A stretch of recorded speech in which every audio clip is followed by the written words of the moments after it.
Veux-tu savoir employer correctement les formes perfectives et imperfectives des verbes russes les plus courants?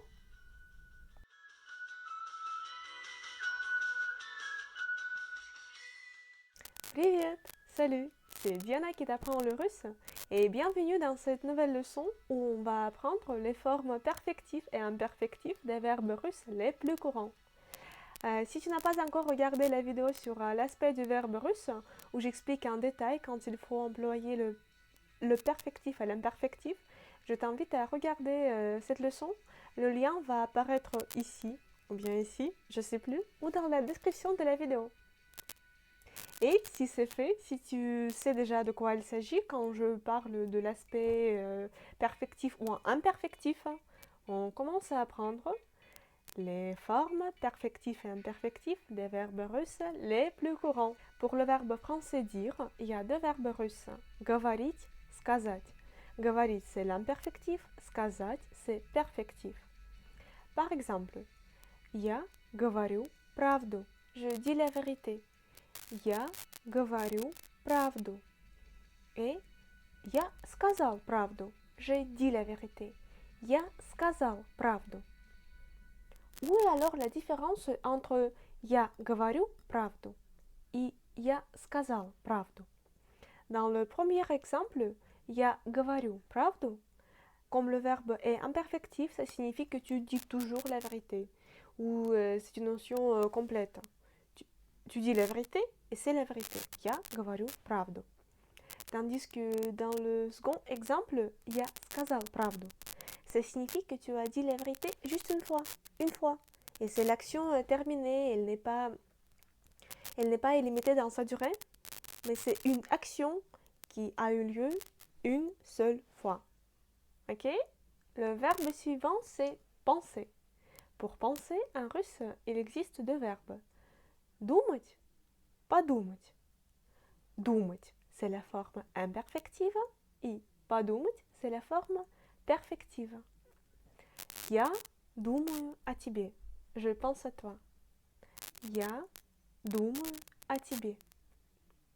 Вчера я подумал о тебе. Hier, j'ai pensé à toi. Вчера я подумал о тебе. Dans le premier exemple, я думаю о тебе. Ça signifie que я думаю о тебе, je pense à toi tout le temps, constamment. Et dans le second exemple, вчера я подумал о тебе. C'est hier que j'ai pensé à toi. Je ne pense pas à toi tous les jours. Mais t'inquiète pas, je pense à toi tous les jours, le matin et le soir. Le verbe suivant, c'est acheter. En russe, il existe deux formes. Покупать, купить. Покупать, c'est la forme imperfective, tandis que купить, c'est la forme perfective. Я всегда покупаю молоко. J'achète toujours du lait. Я всегда покупаю молоко. Et la forme perfective. Вчера я купил молоко. Hier, j'ai acheté du lait. Вчера я купил молоко. Est-ce que tu comprends déjà la différence entre les deux formes? Je vais expliquer. Я всегда покупаю молоко. J'achète toujours le lait, c'est une action qui n'est pas limitée dans le temps. Tandis que вчера я купил молоко, c'est hier que j'ai acheté du lait. Peut-être que je n'achète pas le lait tous les jours. C'était uniquement hier que je l'ai fait. Les verbes russes хотеть, захотеть correspondent au verbe français vouloir. Хотеть, c'est la forme imperfective et захотеть, forme perfective. Я хочу поехать на море. Je veux aller à la mer. Я хочу поехать на море.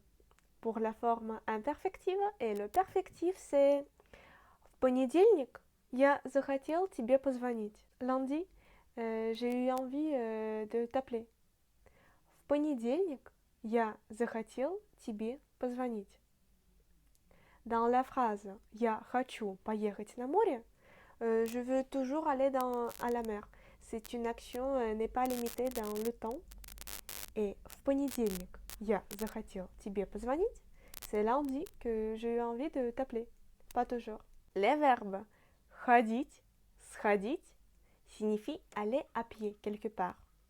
Ходить, c'est la forme imperfective et сходить, forme perfective. Я хожу в школу, je vais à l'école.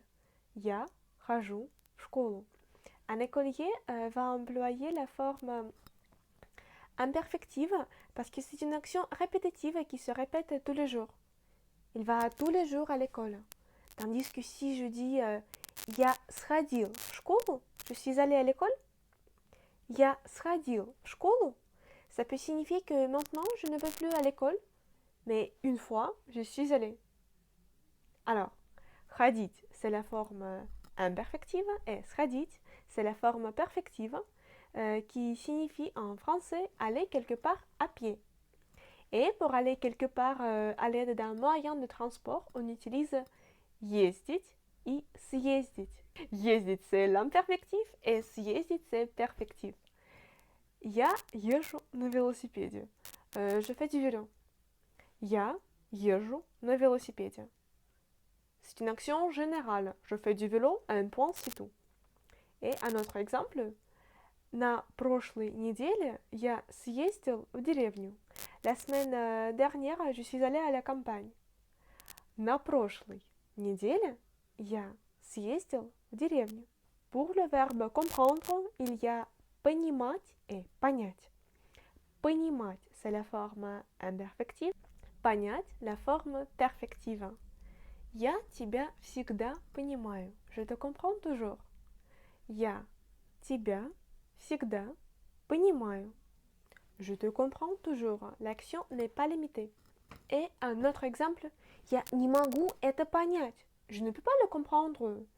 Я не могу это понять.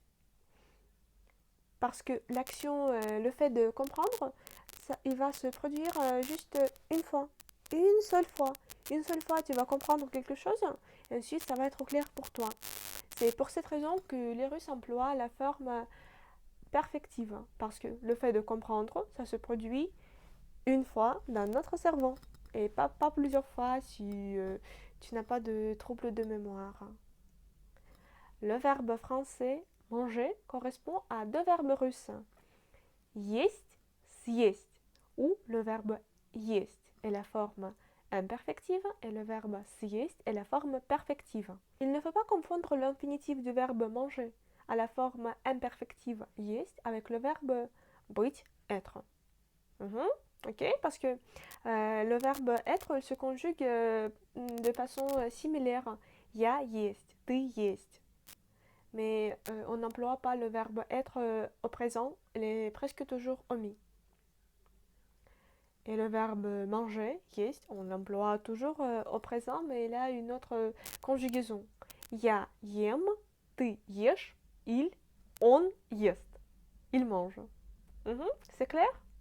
On passe aux exemples. Я люблю есть шоколад. J'aime manger du chocolat. Я люблю есть шоколад. C'est en général que j'aime le manger. C'est pas une seule fois que j'ai aimé, mais j'aime toujours manger du chocolat.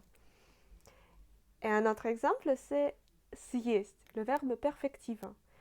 Я съел целую шоколадку. J'ai mangé une entière tablette de chocolat. Я съел целую шоколадку. C'est une seule fois que je l'ai mangé. Peut-être pas une seule, mais je parle d'une seule fois, en tout cas. Le verbe regarder en russe, c'est смотреть et посмотреть. Смотреть, c'est la forme imperfective. Вечером я смотрю телевизор. Le soir, je regarde la télé. Вечером я смотрю телевизор. Je le regarde tous les soirs. Et la forme perfective, завтра я посмотрю это кино. Demain, je vais regarder ce film. Завтра я посмотрю это кино. C'est demain que l'action va avoir lieu. Elle ne se répète pas tous les jours. Et elle n'est pas prolongée dans le temps, dans l'espace. C'est uniquement demain. Et j'emploie le perfectif. Et tu vas voir qu'en français, il existe aussi les formes perfectives et imperfectives similaires aux formes russes. C'est dans le cas de écouter et entendre. Écouter en russe, c'est слушать, et entendre, c'est услышать. Les exemples. Я слушаю музыку. J'écoute de la musique. Я слушаю музыку. Et pour le verbe услышать, entendre, я услышал звук. J'ai entendu un bruit. Я услышал звук. Le verbe boire correspond à пить, выпить. Пить, c'est la forme imperfective, et выпить, c'est la forme perfective. Я не пью алкоголь. Je ne bois pas d'alcool. Я не пью алкоголь. Ça signifie que je ne le bois pas en général. Et la forme perfective, он выпил целую бутылку водки. Il a bu toute une bouteille de vodka. Он выпил целую бутылку водки. Tu comprends la différence? Я не пью алкоголь, je ne le bois pas en général. Et он выпил целую бутылку водки, c'est une action qui a eu lieu une fois, peut-être aussi plusieurs fois, mais je parle d'une seule fois. Работать et поработать, c'est le verbe travailler français. Работать, c'est la forme imperfective, et поработать, c'est la forme perfective. Я работаю журналистом. Je travaille en tant que journaliste. Я работаю журналистом. Je parle de mon travail en général. Ce n'est pas une action qui a eu lieu une seule fois. Et l'action qui a eu lieu une seule fois, je vais la décrire à l'aide de perfective. После обеда я немного поработала. Après le déjeuner, j'ai un peu travaillé. После обеда я немного поработала. Le verbe faire se traduit en russe par делать, сделать. Делать, c'est la forme imperfective, et сделать, c'est la forme perfective.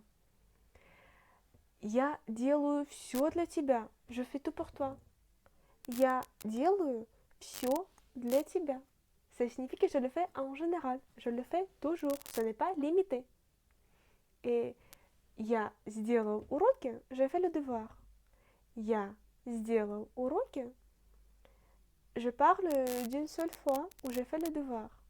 Si je dis я делаю уроки, je fais le devoir, je dois employer la forme imperfective pour souligner que je le fais toujours, tout le temps.